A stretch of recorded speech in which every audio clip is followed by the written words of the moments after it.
매주 월요일 꾸며드리는 직격 토론, 오늘도 두 분 전화로 연결합니다. 먼저 이재호 전 의원 안녕하세요. 예, 안녕하십니까. 네, 성공회대 최진봉 교수 안녕하세요. 네, 안녕하십니까. 두 분 전화상으로지만 인사 나누시고요. 예, 안녕하세요. 안녕하세요. 예. 네. 조금 아까 주호영 원내대표하고도 이 문제 짚었습니다만 1인당 2만 원 통신비 지급, 여기에 대해서 한번 좀 이야기해 보겠습니다. 이재호 전 의원은 어떻게 보세요?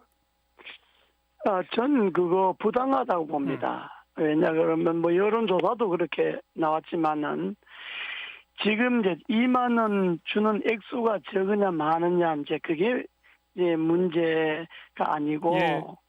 그걸 주기 위해서 결국 4차 추경에 9,280억 원인데 약 1조 가량의 예산이 또 들잖아요. 예. 그리고 그걸 집행하기 위해서는 또 임시센터 뭐 기구를 만들어야 되는데 그것도 약 9억 4,600만 원, 약 10억 가량 들잖아요. 네. 그러니까 그렇게 1조 이상의 돈을 들여서 그 13세 이상의 2만 원을 준다고 하는데 그 결국은 전 국민에게 다 준다는 이야기인데 그는 4차 추경의 그 선별 지원 소위 말하는 맞춤형 지원한다는 그 원칙하고도 어긋나잖아요. 예. 예. 맞춤형 지원이 아니라 이건 무차별 살포다 이렇게 보신다. 그래서 그럼 무조건 13세 이상 무조건 예. 2만 원씩 준다 그러면 그게 알겠습니다. 13세 이상 국민이요. 네, 알겠습니다. 최진봉 교수는 어떻게 640만 명입니다. 최 교수는 어떻게 보세요?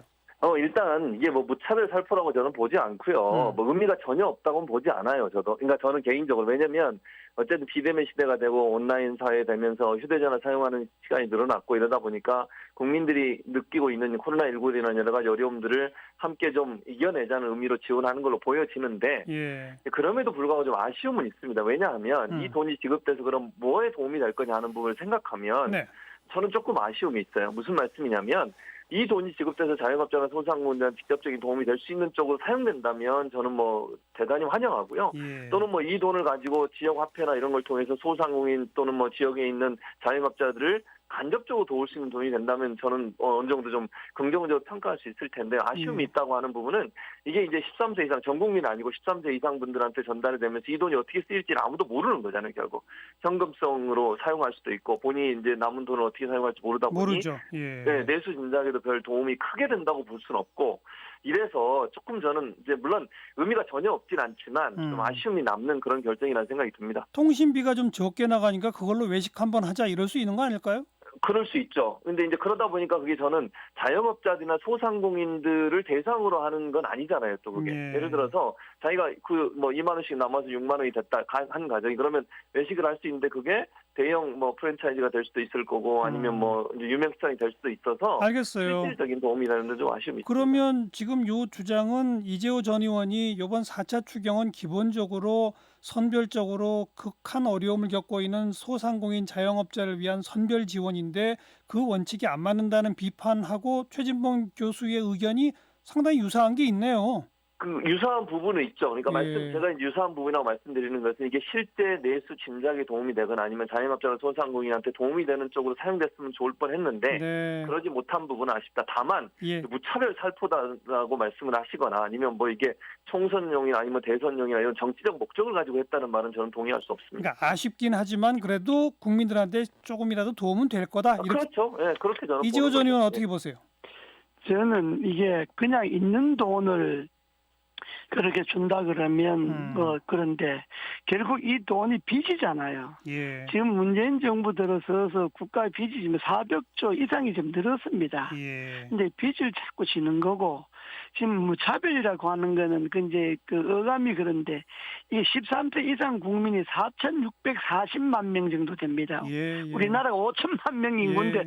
4,640만 명이면 다 주는 것 아닙니까? 거의 다죠. 그런 의미에서 예. 이렇게 그런 의미에서 이야기하는 거고 이거는 그냥 있는 돈 갖다 준다면 뭐 2만 원 아니라 1만 원 줘도 좋은데 결국 이 돈 주기 위해서 빚을 내는 건데 빚이다. 그 빚을 내는 것만큼 이게 효과가 있겠냐 이 말이죠. 네. 그 독감 백신 무료로 하자 차라리 이 주장은 이재호 전 의원 동의하세요? 이것도 필요 없다고 보세요. 글쎄 그것도 뭘 자꾸 저 빚내 갖고 무료로 예. 준다 하는 게 그게 옳지 않지요. 예. 저는 그것도 동의하지 않습니다. 예. 그러니까 빚이기 때문에 정말 아껴 써야 되는데 예. 2만 원 지원은 하지 말자. 최진봉 교수 어떻게 보세요? 마지막 한마디. 저는 이제 이 돈을 만약에 지원한다면 소상공인의 자영업자 어려움 당하고 있는 분들한테 지원이 더 됐으면 좋겠어요. 개인적으로. 예. 그러니까 이게 전체가 아니라 예. 정말 어려움을 당하고 있는 분들이 실질적인 도움이 될 수 있는데 더 투자가 돼서 그분들이 예. 새롭게 일어나서 어쨌든 이 어려움을 겪어내는데 이겨내는데 네. 도움이 되는 쪽으로 지원이 됐으면 좋겠습니다. 그럼 이재호 전 의원 혹시 이 돈 빚이긴 하지만 기왕에 뭐 3조 몇천억 이렇게 지원하기로 한 소상공인 자영업자용 지원에 좀 더 얹어주는 건 찬성하세요? 그건 뭐 어차피 주기로 한 거니까. 그러니까 거기다가 9천억 정도를 그렇습니다. 더 추가하는 거는 뭐 찬성하세요? 코로나 때문에 실제로 어려운 그러니까. 사람에게 돈을 추가한다는 건 예. 좋지요. 예. 예. 오늘 그 매주 월요일 직격 토론 사상 처음으로 두 분이 정부 안의 수정 의견에 동의하셨습니다. 이게. 예, 그렇습니다. 그러니까 동의했습니다. 두 분의 의견을 종합하면 9,300억 2만 원씩 13세 이상에 주느니 기왕에 자영업자 소상공인 주기로 한 예산에 9,300억을 증액해서 줍시다. 이거네요. 예. 예, 그렇습니다. 그건 정의당 의견하고 같은데요. 두 분이 정의당하고 이 토론이라는 게 이런 겁니다. 이런 그 어떤 그 주장들도 우리 정부 여당도 좀 귀담아 들었으면 좋겠고요. 자, 그다음 주제는 이 1인당 2만 원 지급을 비판하면서 또 개천절 집회 하지 맙시다라고 김종인 비대위원장이 호소하면서 이런저런 그 발언의 내용이 구설수에 올랐어요. 최진봉 교수 어떤 구설수죠? 두 가지가 있는데요. 첫째는 뭐냐면 국민들이 한번 정부의 돈에 맛을 들이면 떨어져 나가려고 하지 않는다 이런 발언을 하셨어요. 맞아요. 예. 그랬더니 심지어는 국민의힘 당에 있는 장제원 의원도 이걸 뭐라고 비판하셨냐면 국민을 기생충 취급했다고 이렇게 직격탄을 날렸습니다. 예. 그리고 국민을 적선이나 시혜를 베푸는 대상으로 삼고 있다. 예. 이런 시각으로 어떻게 어떤 그 책임 있는 정당이 될 수 있겠냐 이런 비판은 저는 전적으로 동의합니다. 예. 국민들이 예를 들면 재난지원금 받는 것이 마치 돈의 맛을 들이면 떨어져 나가지 않고 계속 그걸 받으려는 의도를 갖고 있다는 식으로 국민들을 폄훼하시는 말씀을 하시는 것은 저는 도저히 이해가 안 되고 두 번째 발언이 뭐냐면 두 번째. 스페인 독감 때를 인용을 하셨어요. 네. 스페인 독감 때도 3.1운동, 1919년도에 스페인 독감이 있었고 그때 예. 우리 동포들 한 13만 명이 이제 어려움을 당하셨거든요. 맞아요. 근데 그 당시에 3.1운동에 나선 선조들이 생각이 난다. 앞뒤 말이 저는 맞지 않는다고 봐요. 개천절 집회 나오시면 안 됩니다. 참아주세요라고 하고 그분들이 혹시 속상해 하실까봐 예. 집회하시려나 하는 분들이 3.1운동 스페인 독감 때도 3.1운동 했는데 그분들 생각하면 가슴이 아프다 이런 얘기를 하시면서 예. 마치 이번에 개천절 집회를 열려고 했던 분들이 3.1운동에 나오셔서 목숨 걸고 국가의 독립을 위해 싸웠던 분들과 동일한 선상에서 설명하시는 것은 네. 아주 적절하지 않은 부적절한 비유였고 예. 3.1운동에 참여하신 분들의 명예를 훼손했다고까지 저는 생각합니다. 개천절 집회에 참석하려는 분들이 3.1운동 나선 분들하고 같으냐? 이 말 이재호 전 의원 어떻게 보세요? 그 말을 3.1운동하고 또 돈의 맛하고 이렇게 용어를 딱 꼬집어 갖고 이야기를 하면 네. 지금 최 교수님 말씀처럼 그렇게 해석할 수도 있습니다. 예. 해석할 수도 있는데 아마 본인이 말하는 의도는 돈의 맛이라 하는 거는 정부가 자꾸 공돈을 주기 시작하면 나중에 정부가 어려워서 못 줄 형편이 되면 그때도 결국은 또 현금을 돈을 요구하지 않겠느냐 이런 뜻으로 이야기한 건데 예. 이 말을 돈의 맛이라고 이야기하니까 이게 좀 표현이 좀 그렇습니다. 네. 그건 적절하지 않는 것 같고 예. 그다음에 3.1운동. 광화문에 그거는 지금 광화문 집회라는 게 작년 10월 3일 10월 집회라든지 2배 집회라든지 그게 꼭 무슨 기독교 집회만 아니고 그 현 정부의 실정을 규탄하거나 현 그 문재인 대통령에 반대하는 사람들이 나온 것도 있으니까 예. 그런 점은 마치 그 3.1 운동 때 정의를 위해서 나온 것과 마찬가지 그런 의미가 있지 않느냐 아마 이런 의미인데 예. 그 이제 3.1 운동을 딱 찍어서 이야기하니까 예. 뭐 3.1 운동에 나온 것과 비교하느냐 이렇게 이야기할 수 있는데 표현은 좀 다소 좀 적절하지 않습니다만 그러나 그 말의 의미는 그런 뜻만은 아닌 것 같고요. 최 교수님 이해가 되세요? 아니 저는 이해가 안 돼요. 그러니까 물론 예. 이재 의원님 말씀은 이해가 돼요. 그러니까 그걸 이제 설명하시는 말씀은 이해가 되는데 첫째 국민들이 이제 만약에 어려워도 돈을 계속 달라고 할 거다 이렇게 이제 생각해서 김종인 위원장이 만약 얘기하셨다면 그것도 정말 국민에 대한 저는 모독이라고 생각해요. 국민들이 정말 경제가 어려운데 돈 내놓으라고 하겠습니까? 국민들이 정말 우리나라가 정말 어려워하는데 정부한테 돈 안 주면 막 떼쓰고 안 받으면 막 화내고 이럴 저는 그렇다고 보지 않습니다. 네. 우리 국민들이 그런 분들이 아니라고 보고 광화문 집회에 나오신 분들도 마찬가지 개념이에요. 저는 깨끗하게 그냥 이번 개천제로 나오지 마세요 이러고 끝났으면 아무 문제가 없을 겁니다. 네. 그럼 왜 굳이 3.1운동에 나오셨던 분들과 비교를 해서 이 국민들도 다 지금 불안해하고 개천절 집회에 나오시는 것을 예. 상당히 좀 그 방역의 사각지대가 될 수 있다는 위험성이 고조되고 있는 상황이잖아요. 그런데 이런 얘기를 하게 되면 나오신 분들 입장에서는 내가 3.1운동하는 정신으로 나가겠다는 마음이 또 생길 수도 있잖아요. 예. 안 맞다는 말씀을 드리는 거예요, 제 말은. 이재호 전 의원 한 말씀 더 하시죠. 예.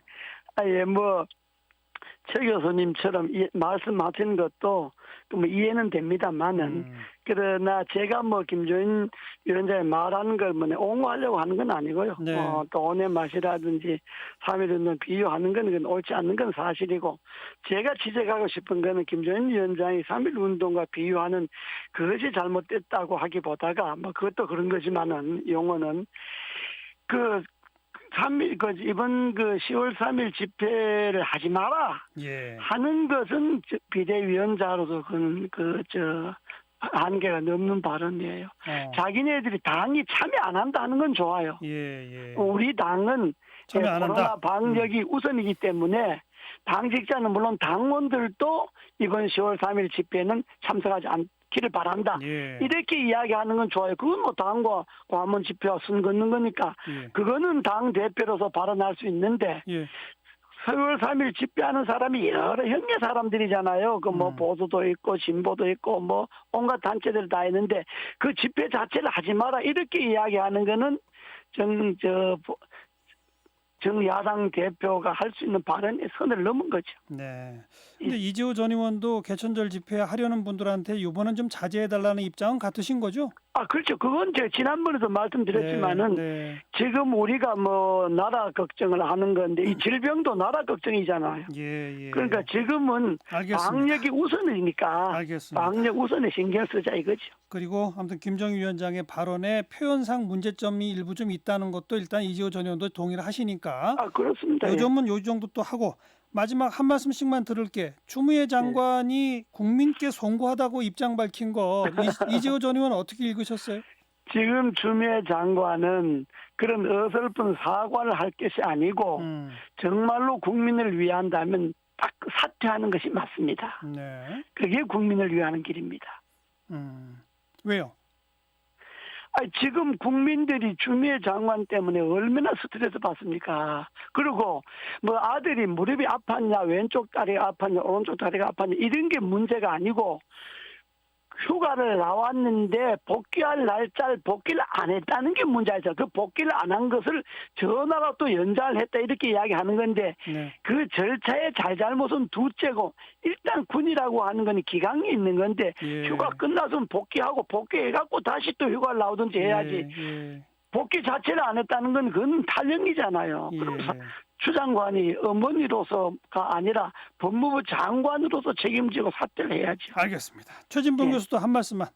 네, 저는 적절하다고 봐요. 그러니까 사과한 건 적절하다고 보고, 저는 이게 어머니의 마음, 그걸 떠나서 법적으로 또는 문제가 국방부에서 밝힌 것처럼 이게 전화로도 최근에 이제 몇 년 사이에 병역 문화가 바뀌어서 휴가도 병가 같은 경우에 전화로 가능하다고 밝히고 있는 거잖아요. 만약 이게 추 장관 아들인 서모 씨 혼자만 이런 일을 당했다고 하면, 이런 일을 했다고 하면 그 정말 특혜일 겁니다. 그런데 최근에 병사들 중에 혹시나 몸이 아파가지고 전화로 연장을 해서 집에 있어서 휴가를 받았던 사람이 있다고 하면 네. 이게 과연 특혜냐 하는 부분으로 또 다른 관점으로 접근해야 된다고 생각을 하고요. 네. 이게 윤리적으로 비판을 할 수도 있겠지만 그러면 정말 이게 규정이나 아니면 국방부에 갖고 있는 어떤 원칙 자체를 완전히 벗어나서 했다면 저는 문제라고 봅니다. 그러나 네. 그게 아니라고 한다면 의혹을 제기하고 비판을 할 수 있지만 이게 사퇴할 만한 문제라고 저는 보지 않습니다. 네, 국방부는 또 규정상 문제없이 처리했다는 입장을 낸 바 있으니 최진봉 교수는 그에 비추어 봐서 이건 사퇴할 문제가 아니다 이런 얘기네요. 네, 그렇습니다. 시간 관계상 요 대목은 두 분의 한 말씀씩만 듣도록 하고 이재호 전 의원이 아까 추 장관 때문에 우리 국민들이 스트레스를 많이 받는다 하셨는데 우리 국민들은 추 장관 때문에 스트레스 받는 분과 이걸 문제 제기하는 국민의힘 때문에 스트레스 받는 분 이렇게 두 종류의 국민들이 계신 것 같아요. 지금 이제 추 장관의 이런 어떤 그 뭐 사과 표명 등등이 우리 국민 여론에도 어떤 영향을 미칠지는 함께 지켜보도록 하죠. 이재호 전 의원 또 성공회대 예. 최진봉 교수 두 분 수고하셨어요. 예, 감사합니다. 감사합니다.